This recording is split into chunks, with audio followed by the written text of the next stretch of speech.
ए बाबूजी कहाँ बनी जी? बाबूजी अरे तनी हुआ के बुलाई ना, कैसन तो मन करता। बोलो तनी हुआ के बुलाई। अच्छा बताओ कानी लो रोजा सही लिया रोजा सही। ए मंगलो अरे आओ आओ देखना कहाँ भले देख तो का हो गइल बा? सुता का हो गइल बा? देखी ना कैसन तो मियाज करता। कैसन करता? दुखाता का पेटवा?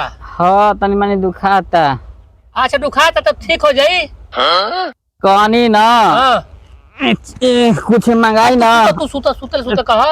अरे कहनी के कुछ तक मन खाए के मन करता, ले आई ना मुर्गा उर्गा। अरे काले खसी लगता खियाई नहीं, परसों मछली खियाई नहीं, मुर्गा खियाई नहीं, आप कितना चटक मटक ले आई तो रो तो चटक मटक बनता खियावत है। तो हाँ मांगता नहीं, जीभी ना मांगता बताई।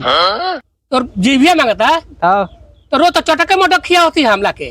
तो ले आई जाके। अरे तोर लड़का आके राछत अब तो महाजन कार के लौटे जाते फिर महाजन कार के ले आवत है। अब समझिए कहाँ रबो लड़का कहाँ रबी तू। ठीक बा ले आई। ठीक बा हम जाते हैं। तोरा रोज रोज ये चटके मोटो खाली खइबे तो मंजी होबो। अरे हाँ ठीक बा तो हम जाते ले आवे। जाता रे हाँ महाजन कार के फिर ले आवे। महाजन करो तो का करी रोज तो चटके मटक खियावती फिर कार के लावे। एक रोज चटके चटक खाली खाई। तो जा थोड़े लेके आवत मुर्गा। जा ले अब जा निमन हो जाई। एक मिनट पहले कहाँ बनी जी मालिक? हाँ का हो मंगरू कहाँ आइला? अरे रौरे भी तो मैनी है। हाँ काहे के हो? अरे कुछ पैसा चाहत रहे हमारा। अरे काले देले रही 500 परसों 500 कितना रुपया ले जाता? अरे ओकरा डिलीवरी होके के बाद चटक मटक मांगत है खाए के कुछ पैसा दे देता तो बोरा किन के ले आई ना हवे। हमार का बा तू जितना लेबा ले जा। स्टैम्प पर बनौले ही बाई कागज नाप देबा तो घर लिखी हो। मुंशी जी का करो? जी मालिक देखी तो मंगलुआ के कितना सब जोड़ जाके भइल बा पैसा।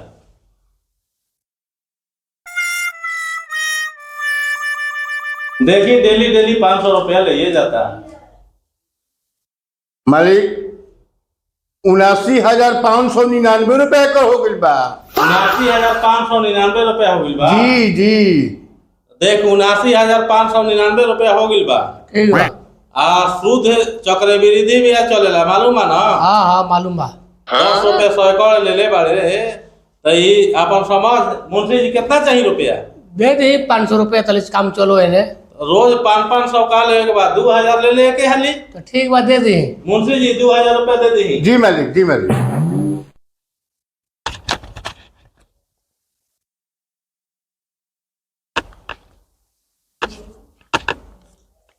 हिसाब किताब से चलो कौन ऐसा संकट पड़ल बा कि डेली तू ले जाता 500 रुपया 2000 सब 79,900 कितना रुपया हो गिल बा।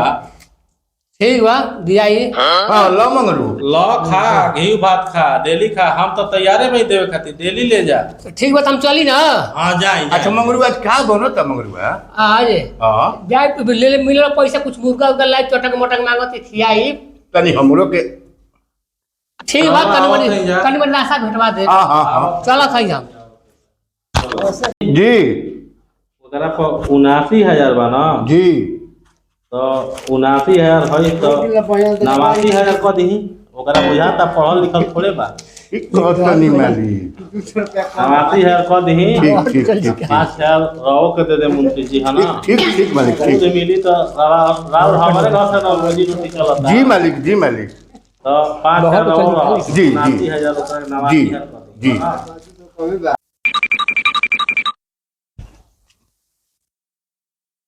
आ गई नी गौरी मालिक भी तो पैसा मंगानी है तो 500 मंगानी तो 2000 दे दिला हवन। मिलल है। हाँ तो ठीक बा। तू सुतले कहा। कहनी ना हाँ। कल खसी बन रहे ना। हाँ तो आज मुर्गा ला दी ना जाके। मुर्गा खाए के मन के ले बा। हाँ तो ठीक बा तो हम जाके मुर्गा ले ले। रे मंगरुआ तोरा बुझाता रे 500 मंगले और 2000 दे देलन। तोरा के चढ़ा दिहन बढ़ा चढ़ा के तोर घर दुआर सब लिखवा ली हम। तोरा बुझाता तोरा के बुर्बक बनैले बान। मालिक के अभी होशियारिये नहीं खजाना। अरे ठीक बा खाए के मन के लिए चटक खाए के मन मटक करे जा थी मुर्गवा ले आवत है चटक मटक के घर जा थी मुर्गवा लेके आवत है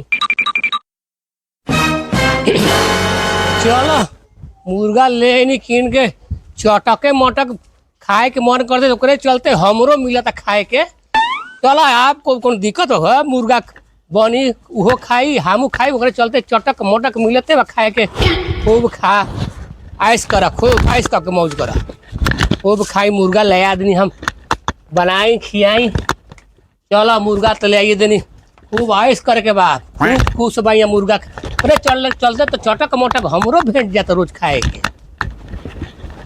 मुर्गा जाके बनाई।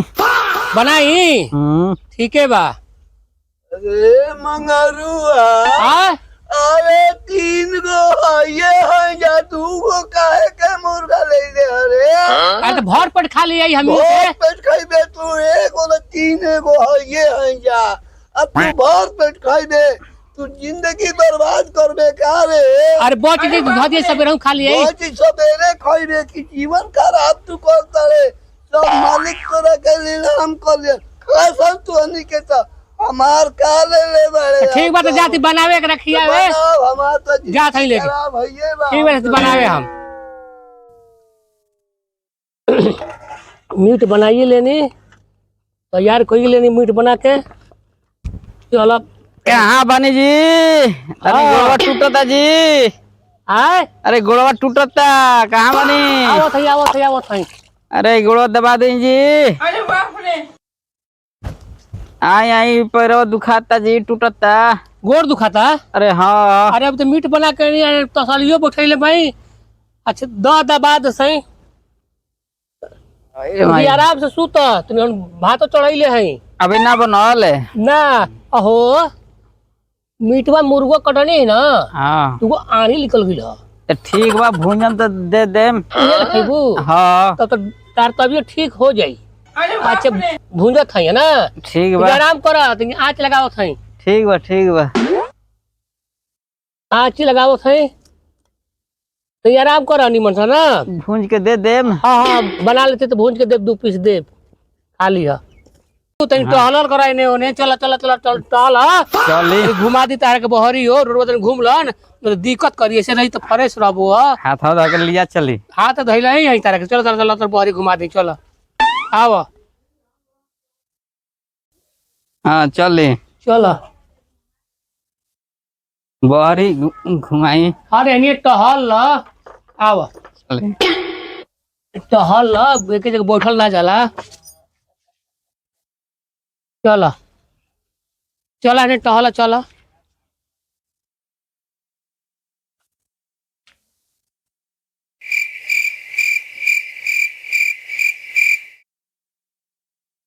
नहीं टहल ल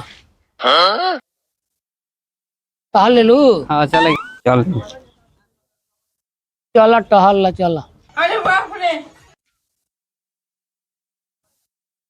घूम ले लू हाँ चले के चल घर अब आराम कर तले मुर्गो बनिए गइल बा खियावत तारा के दूध चल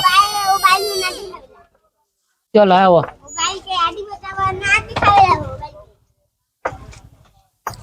आओ चल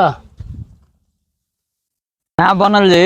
अरे बनता तनका देरी बाबू अहो हाँ लड़की ठीक बना उनको तनका कानवा में सुन लेता तो बोला था तनी मनी ओ हो लड़का तो चला था टन टन बोलता चलता बना ले दो देती 2 पीस देती खाई है बना ले दो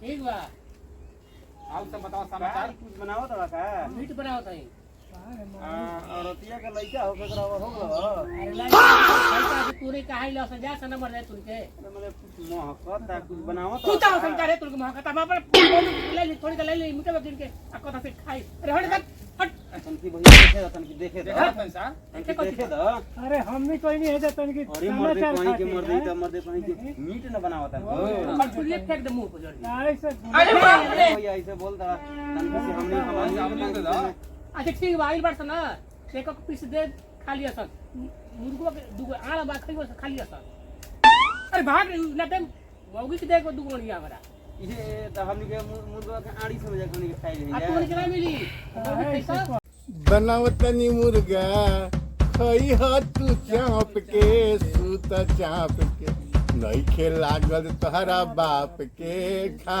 चाप के नइखे लागत तोहरा बाप के खा चाप के अरे बोला था जल्दी जल्दी बनाओ तब हमनियो के ठीक है बोले देते हैं खाली ये बा क्या कुछ बा ना ना बोला ना जे हां होने बोले किनारे बोला जतरे पे आगी भाई अच्छा किनारे बैठा जा किनारे ये बैठा जा हमरा कपड़ा बुझवा अरे कपड़ा और बेचारा बोला बोला नहीं ना भाई अभी चाल चल ठीक है ना होने बैठे ने खाना उन्हें रख ले तब ने आ तो खिसिया म प्रेम से बैठावा किसे कुछ बात होने बैठा किनारे बंद कर दे ऐसे गर्म दे दी हो गइल बा अरे हे चल रे दूसरी भी उधर है फौजी के समाचार तन बिना पूछ लिया बे हमारे लिए पूछो का पुत्र का पड़े भैया बनाओ तन के हो अरे बना चल होने बैठ ना बनाता ए फोटो हां तन के देख कतरे मुर्गा भाई बनता तन के हम मालिकों के लिए का होता और जान भैया दे हमने को बना दिया जा का पैसा दे दिया हां एकदम देखो तन जा आई जा अरे मंगरू हां तो बड़ा भीड़ तोरा घरे बा अरे आ गेल बन जाइयो कहत ने हम लोग चाहिए एक पीस हमर बोठा जा तू खा लिया जा बोलती जाई जे पूरा टोले महाला के लइका भइबे ना के नेवत देले निकले जा खाली गमक सुन के कहता ने के तारा मीट पड़ता खाली गमक मालिक हां मुंशी जी मंगरुआ के बुझात नहीं खे ना देवे के होई ना कौन गेल हो गणिए फाट सूद मूर जोड़ के कितना एकदम ना लाख पार करता जी लाख पार हो गए तो अरे लाख पार पड़ता तो वही से न लिया लेनी अरे तू कुछ सोच खाई समझ के बजा काम कर मंगरू सोच समझ के बारात मत खियाव गांजा काट के घी मत खा तो दो पीस खा ले जा कुछ माफ कर दे पैसा ठीक बा कोई खातिर ले लेनी हां अच्छा ठीक बा खियाओ बैठो तो कुछ तो पैसा चली कम हो मालिक। जाई चल खाते बानी जाता कम से कम घी भात खाई अरे बाप रे भैया एकदम भैया से निकाला तन की चिखल जा अरे हां ना मत पर मौगी के देख दो पीस अरे बनल जी अरे हाथ दे तो दी आली ला खा के मेथी करे भैया देता तो हम अहो। सीख लेती है मंगल रहू मुर्गा कहानिया ना हाँ उहे लेनी हला दुनोनिया खा जा हला मनियो को भैया देता तो नीमक ए, गरम बाजी होने बैठा जा अभी मौगी खिया ले होने बैठा जा नीमका चीख के हमने के बताई थी ना कि कैसन बा कैसन ना अरे नीमक ठीक बा कौची में दी कटोरी खाली बा अरे पानिया के दीजिए पानिया आए पानिया लाई ना भैया दो एगो ए तेरे बनावत नहीं एगो नीमका कम से कम अरे मत कुत्ता हंस कर भाग रे मर्दे कहीं के बुला के मर्दे मर्दे श्याम कहती को जा बैठा कि देता एक पीस है नीमका चीख के हमने के बताई थी ना भैया हां एगो चिंगा कम बा के बेसी बा ओकरा का बुझा हां तो कटोरी ओकरा मौगी के देले अरे अब कहत के बैठा जा सिर यही से बैठल जावे ना होने होने किनारे बा भैया यही से बैठे थे एगो दे दे पता खा लिया ना अरे ले मर देते तबाह को धर हम तो मार दे मेरे के बिगा जीबे होने ले देला कि ना समझ कि अब मेरा नुए का जूता में सब एक रोक देतला हो ए मर्दे खाने के खा देवरे ने लगवा खा ला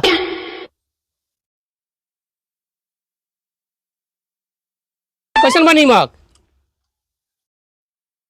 बढ़िया बा भैया एकदम बढ़िया बा आ चल हम किनारे बोर्ड के खा बनी बता चावल देबो ना हाँ दे बाद में उतार ले तब चल हम बोड़ा अरे में कोई झाका तड़ा देखत नहीं कितना बा मार दे मुंह में कल छुल ले